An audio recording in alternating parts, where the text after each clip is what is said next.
turunannya benar-benar curam, bisa mungkin sekitar 45 derajat tingkat kecuramannya, dan licin.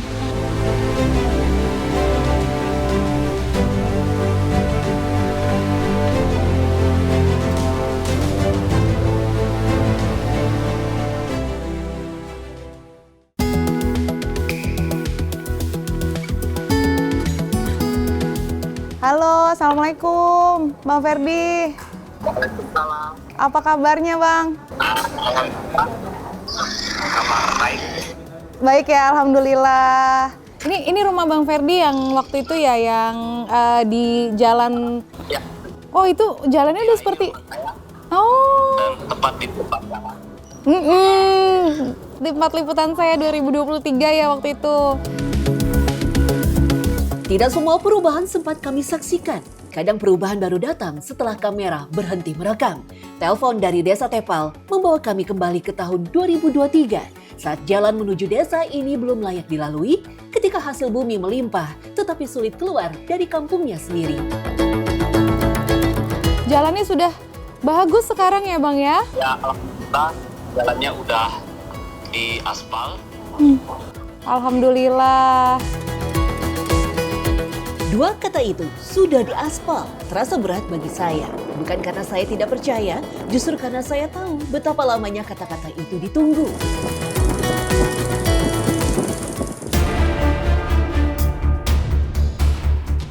Juni 2023, kami datang ke Desa Tepal untuk pertama kalinya. Dan apa yang kami temukan di sana membuat kami sulit tidur selama berhari-hari. Beberapa pekan sebelum kami tiba, sebuah insiden kebakaran melanda salah satu desa di kawasan Batu Lanteh. Sehingga pada hari itu, kantor kecamatan disibukkan dengan aktivitas menyiapkan bala bantuan.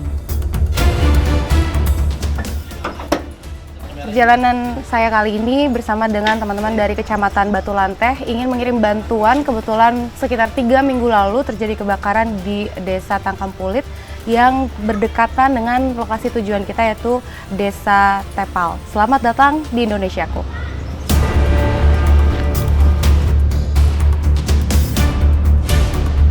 Kabupaten Sumbawa memang bukan nama yang asing di peta Nusa Tenggara Barat.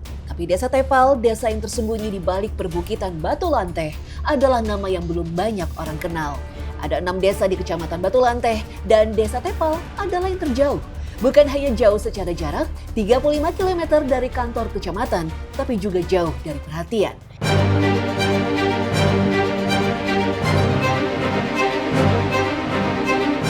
Setelah 1,5 jam, kami harus berganti kendaraan. Mobil tak bisa melanjutkan rute karena jalan berbeda dengan tujuan para pengantar bantuan.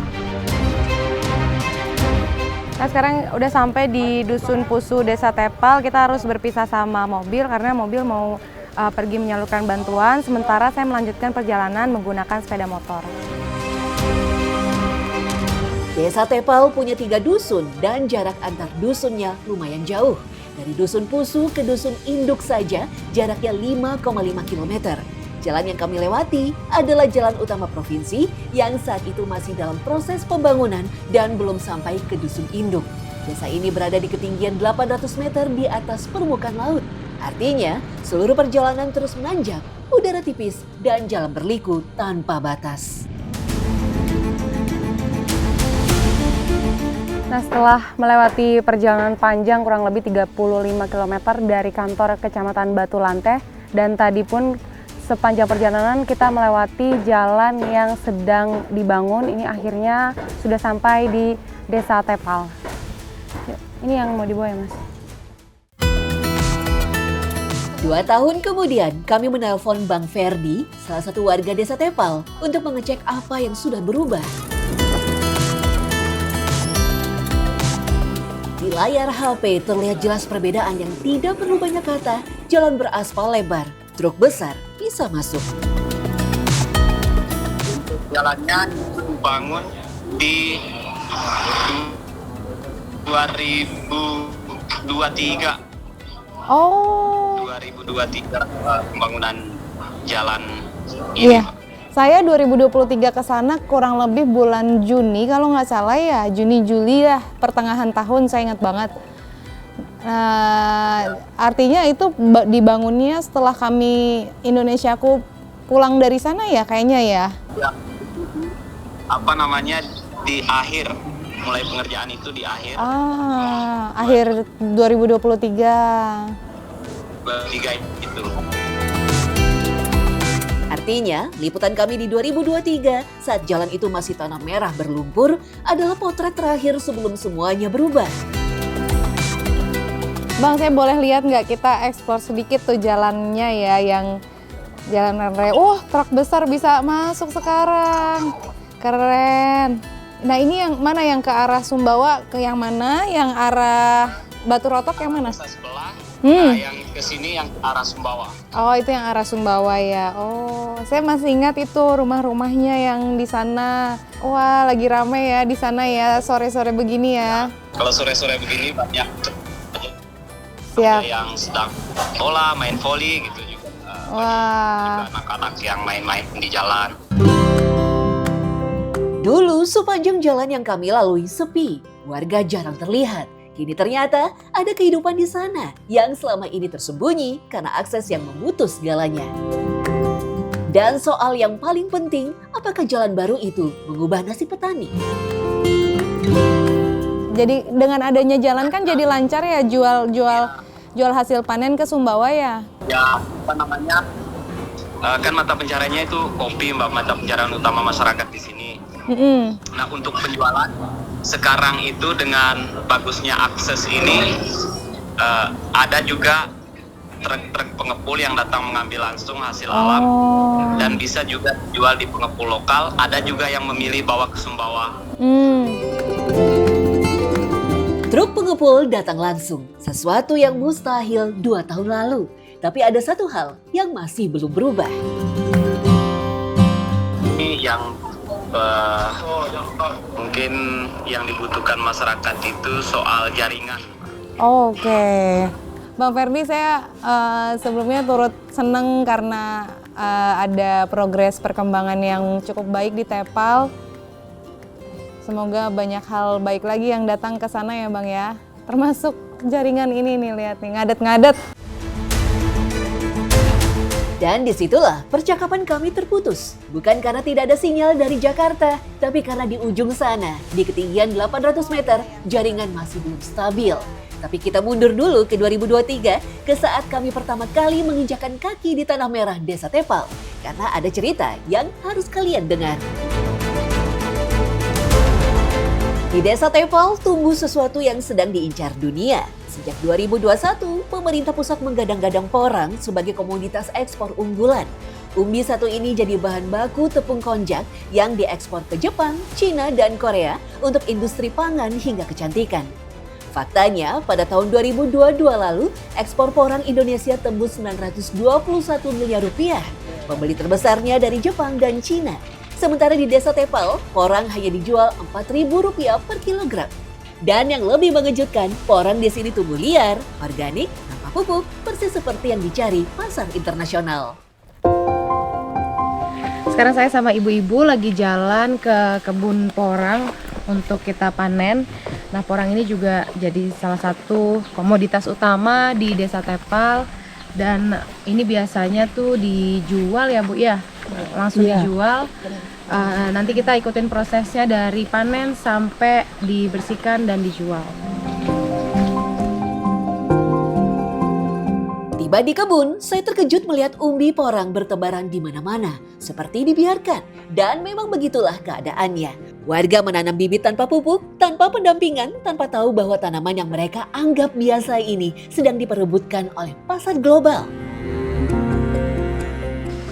Nah ini porang ini jenis umbi-umbian yang cara mengambilnya tuh kita harus mencangkul dulu di area sekitar akarnya.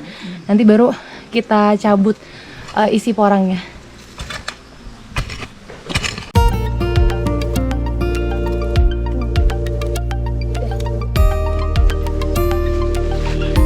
Nah kayak gini kita dapat yang sama batangnya nih, baru aja dicabut isi porangnya.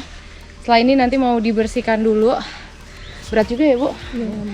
Nah ini kita potong dulu batang porangnya. Porang yang tumbuh organik mengandung glukomanan lebih tinggi dibanding yang ditanam dengan pupuk kimia dan justru lebih bernilai tinggi. Tapi warga Tepal tidak tahu ini. Dan ada satu hal lagi yang perlu diketahui, porang punya racun di bagian getahnya. Jika salah pegang, tangan bisa gatal parah.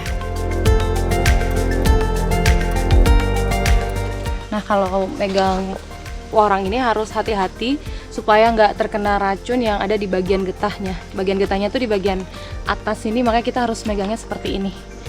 Boleh Bu, berat banget nih, besar. Wah.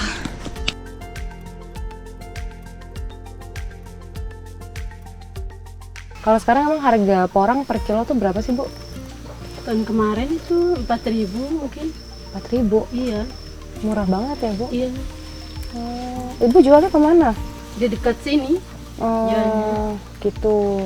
Tapi ada yang nyari datang ke sini nggak Bu? Pernah nggak ada yang nyari porang datang ke sini gitu? Udah ada lewatan itu. Orang-orang jual, orang-orang di sini. Kira-kira kenapa sih Bu bisa semurah itu gitu?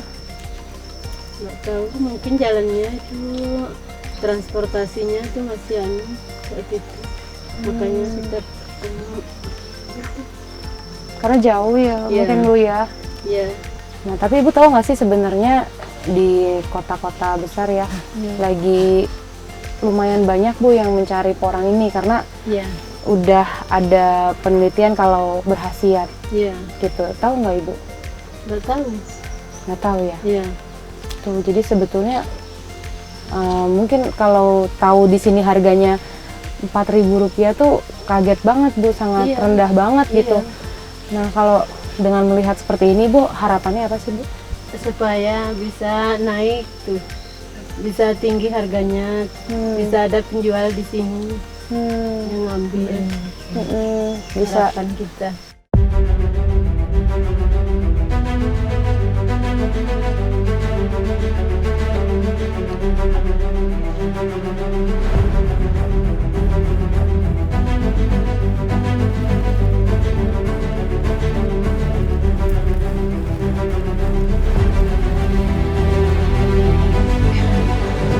Sekarang sudah bersiap bersama bapak-bapak. Ini porangnya udah dimasukin ke karung. Kita mau bawa untuk jual keluar dari desa Tepal.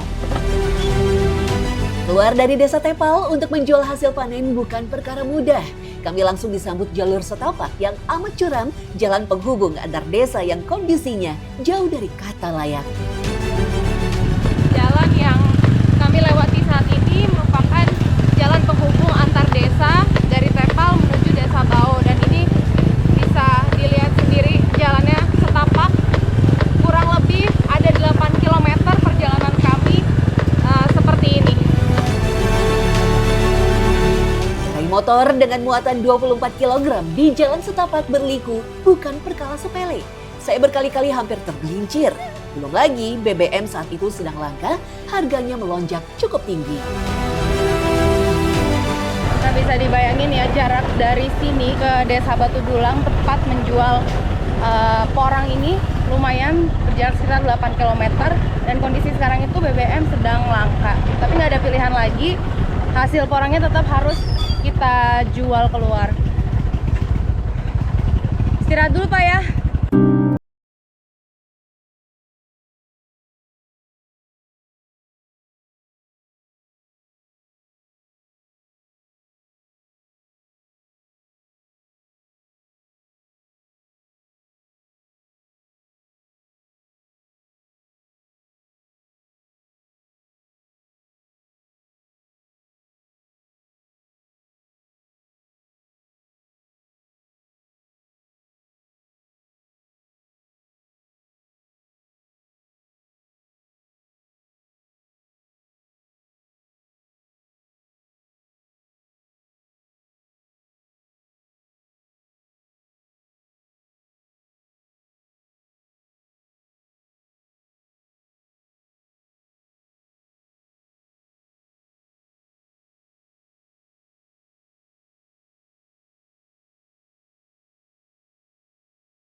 Porang bukan satu-satunya cerita di Desa Tepal. Desa ini sudah lama dikenal sebagai penghasil rempah-rempah. Dan saat kami datang, jahe sedang tepat musim panen. Dulu, saat pandemi COVID-19 berlangsung, harga jahe di desa-desa seperti Tepal melonjak hingga Rp10.000 per kilo karena permintaan obat herbal meledak. Setelah pandemi berakhir, harganya anjlok ke Rp2.000. Warga tidak pernah tahu penyebabnya. Sekarang lagi jalan menuju ke kebun. Tapi kalau dari rumah ini jaraknya lumayan banget. Kita tuh berjalan kaki sekitar 2 km dan terus menanjak untuk sampai di kebun jahe. Wilayah Desa Tepal adalah perbukitan dan kebun milik warga letaknya jauh dari pemukiman. Artinya, setiap hari panen, warga harus berjalan kaki puluhan menit lalu membawa hasil panen kembali dengan tangan.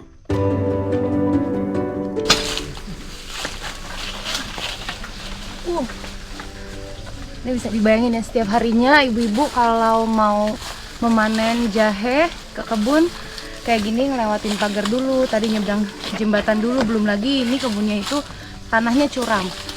Nah sekarang kita udah hampir sampai di tempat kebun jahe. Tiba di kebun, jahe milik Si Dariman dan keluarganya tengah siap dipanen. Tanaman herbal ini berbuah melimpah di Desa Tepal, lebih banyak dari yang bisa dijual. Cara memanennya butuh kesabaran, digali hati-hati agar akar yang jadi nilai utamanya tak rusak. Bu Sidar, kita istirahat sebentar ya. Jadi nih Ibu sudah berapa lama menanam jahe? Lalu apa aja sih Bu selama ini kendalanya? Sudah 4-5 tahun kita nanam jahe. Sekitar 4-5 tahun. Kalau untuk masa panennya tuh berapa kali Bu dalam setahun? 1 kali Adik. Berapa harganya Bu sekarang? 2.000 1 kilo Adik diminta sama pembelinya. 2.000 per kilo? Iya, 2.000. Oh, kok tetap dijual Bu? Nggak dinego tinggi aja? Tetap dijual Adik. Kasihan kita di sini, nggak ada untuk biaya anak kita sekolah. Kalau boleh tahu Bu, pendapatan Ibu dari jahe ini untuk kebutuhan sehari-hari mencukupi nggak sih Bu? Kalau sehari-hari itu bisa 150 kemungkinan. Kita beli sabun, kita beli minyak dan segala-gala itu kebutuhan sehari-hari. Sementara hasil Ibu dari jahe 2.000 per kilo. Adik. Kalau kira-kira faktor harganya bisa sampai segitu karena apa Bu? Nggak ada yang beli Adik. Nggak ada yang beli? Iya, banyak jahenya tapi nggak ada yang mau beli. Harapannya apa sih Bu? Sate penuh beli jahe tadi. Babu sekolah anak katengka babu sekolah kebungkak bu biaya kakulu pang pondok kehafalan anak saya. Anlok teh sate tamada dibau kuliah anak. Pengen harga ini tinggi ya? Iya. Sate tinggi beli jeta. Karena saat tong kapidatin kadu tinggi beli ya di jeta. Satu kali panen setahun, harga Rp2.000 per kilo dan pengeluaran harian Rp150.000. Tidak perlu kalkulator untuk tahu bahwa angka-angka ini tidak masuk akal. Si Dariman dan keluarganya tetap memanen bukan karena menguntungkan, tapi karena ini satu-satunya yang mereka punya.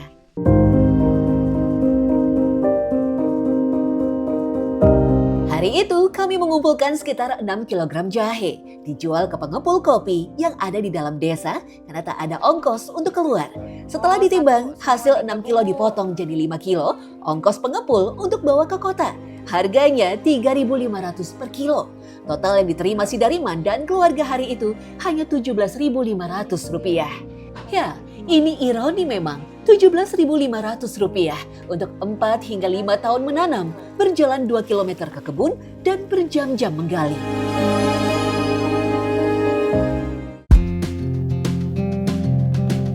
Selain bertani, warga Tepal punya keahlian lain yang diwariskan turun-temurun, yaitu menganyam bambu. Wilayah Desa Tepal dikelilingi hutan bambu yang sejak lama ditanam warga. Dan di tangan mereka, bambu bisa berubah jadi produk kerajinan bernilai tinggi. Faktanya, industri kerajinan bambu Indonesia bernilai triliunan rupiah dan sedang diminati pasar ekspor Asia Tenggara. Tapi pengrajin di desa-desa terpencil seperti Tepal belum tersentuh program pemasaran apapun.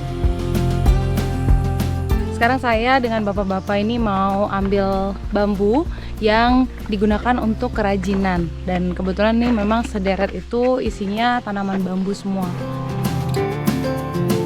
Tidak semua bambu bisa dibuat kerajinan. Ismail harus memilah jenis bambu yang tepat yang disebut bambu tereng. Dan untuk memotongnya bukan gergaji mesin, tapi parang sederhana, sepenuhnya dengan tenaga sendiri. Jadi di hutan bambu ini ada beberapa jenis bambu yang tumbuh. Nah, yang dipakai untuk kerajinan ini jenis bambu tereng seperti ini.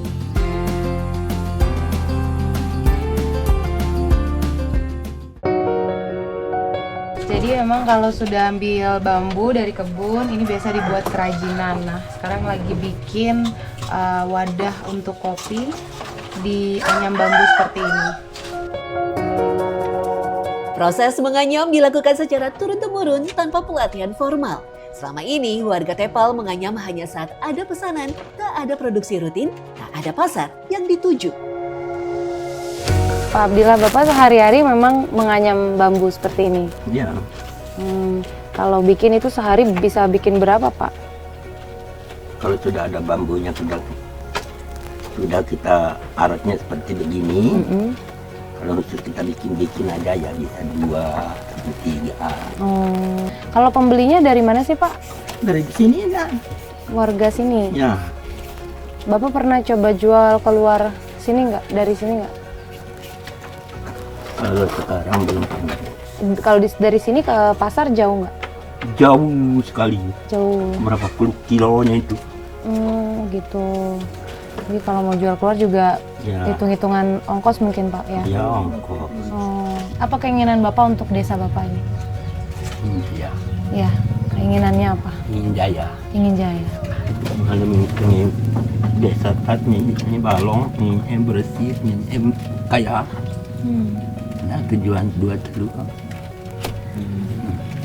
Melok ya terdapat peningkatan. Supaya pengrajin-pengrajin seperti ini tuh lebih diperhatikan lagi ya, Iya. Pak, ya? Kakek 78 tahun itu sudah puluhan tahun menganyam. Hasilnya belum pernah sekalipun keluar dari desa Tepal. Bukan karena tidak berkualitas, tapi karena tak ada jalan untuk membawanya keluar. Dan kini, penerus keahlian ini makin sedikit. Pak Abdillah adalah satu dari segelintir warga yang masih menganyam bambu di desa Tepal.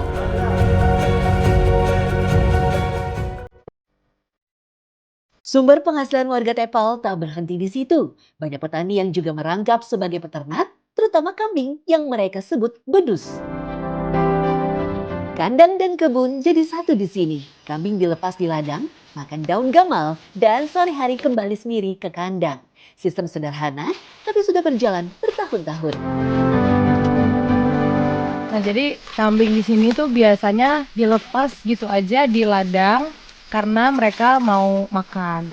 Ini makanannya tuh daun dari kayu gamal gitu. Dan kalau nanti udah waktunya pulang ke kandang, mereka bisa kembali dengan sendirinya ke kandang kambing.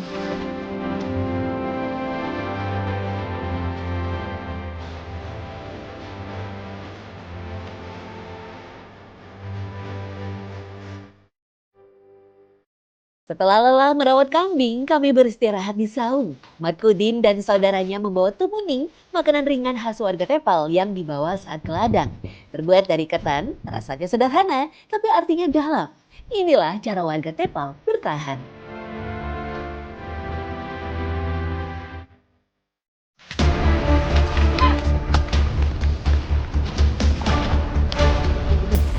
Turunannya benar-benar curam dan licin.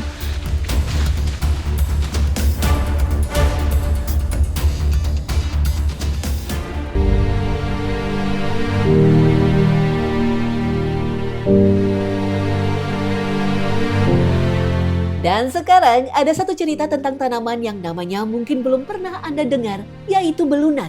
Tumbuh liar di tebing-tebing berlumut tepi sungai, hanya bisa diambil dengan cara menuruni jurang. Dan hanya ada di sini. Belunak adalah sayuran liar endemik yang belum terdaftar dalam katalog tanaman pangan nasional. Aromanya unik, teksturnya khas, dan belum ada yang meneliti kandungan gizinya secara resmi. Bisa jadi ini adalah superfood yang belum ditemukan dunia.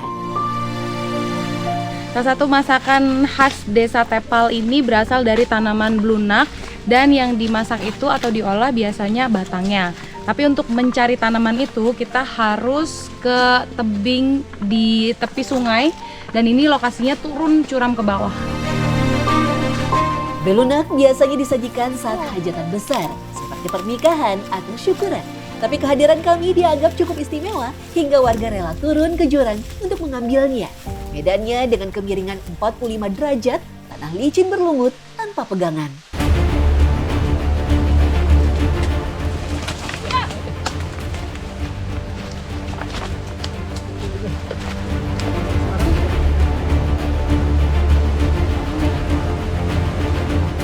Turunannya benar-benar curam, bisa mungkin sekitar 45 derajat ke tingkat kecuramannya dan licin. Jadi tadi saya sempat jatuh. Tanaman itu masih di sebelah situ ya Pak? Iya. Kita masih mau ke arah sana. Beruntung saya masih selamat dan tak jatuh ke jurang. Perjalanan kami lanjutkan setapak demi setapak menuju dasar aliran sungai.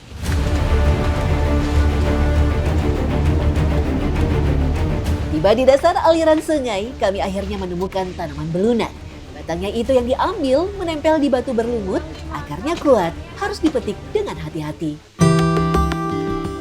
Setelah tanamannya kita ambil dari tebing-tebing sungai ini, nah ini lagi dibersihkan dulu, jadi daunnya dipotong karena memang yang kita ambil batangnya aja.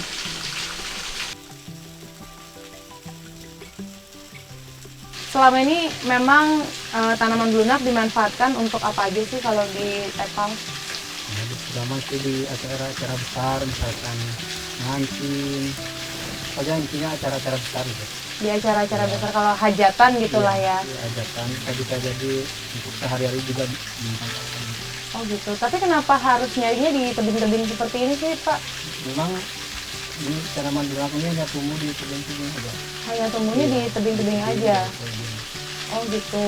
Pernah dicoba untuk ditanam di sekitar rumah aja nggak? Ada sih yang pernah, tapi kan nggak tertumbuh. Harmadin tidak kapok turun ke jurang, karena itu satu-satunya cara. Belunak dikenal oleh seluruh warga Tepal, tapi belum pernah dipasarkan keluar desa. Belum ada yang tahu cara mengolahnya secara massal. Belum ada yang mencoba menelitinya. Padahal di era kuliner eksperimental dan tren superfood lokal, ini bisa jadi sesuatu yang luar biasa.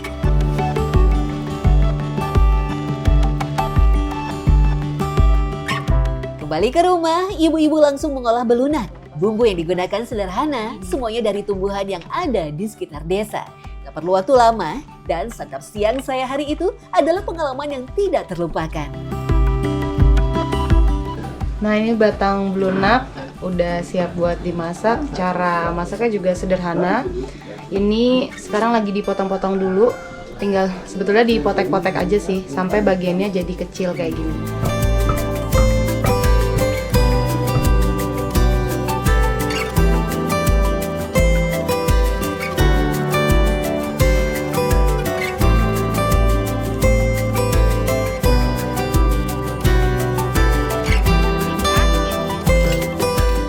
Batang belunak ini makanan yang wajib ada kalau di sini ada perayaan hajatan.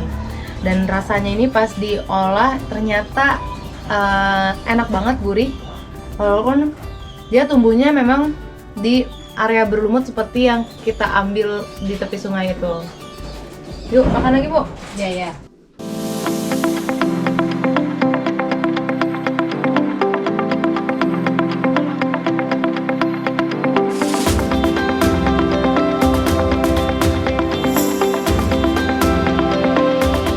Itulah Desa Tepal di tahun 2023. Kaya raya oleh alam, tapi miskin oleh akses. Dan 2 tahun kemudian, ketika kami kembali menyapa lewat layar kecil, sesuatu sudah berubah. Sebuah jalan beraspal dan segalanya mulai bergerak. Tapi porang yang kemarin dijual 4.000, kini berapa harganya? Jahe Sidariman yang 2.000 per kilo, apakah sudah naik? Kerajinan Pak Abdillah sudah ada yang menjangkau? Dan belunak, tanaman yang bahkan belum punya nama di peta kuliner nasional, sudah ada yang memperhatikan? Jalan sudah terbuka, tapi perjalanan warga Tepal menuju kesejahteraan yang selama ini mereka tunggu baru saja dimulai. Bang Ferdi, saya sebelumnya turut senang karena ada progres perkembangan yang cukup baik di Tepal. Semoga banyak hal baik lagi yang datang ke sana ya Bang ya. Termasuk jaringan ini nih, lihat nih, ngadet-ngadet. Tepal 800 meter di atas permukaan laut. Sinyal masih putus-putus, tapi harapan akhirnya mulai tersambung.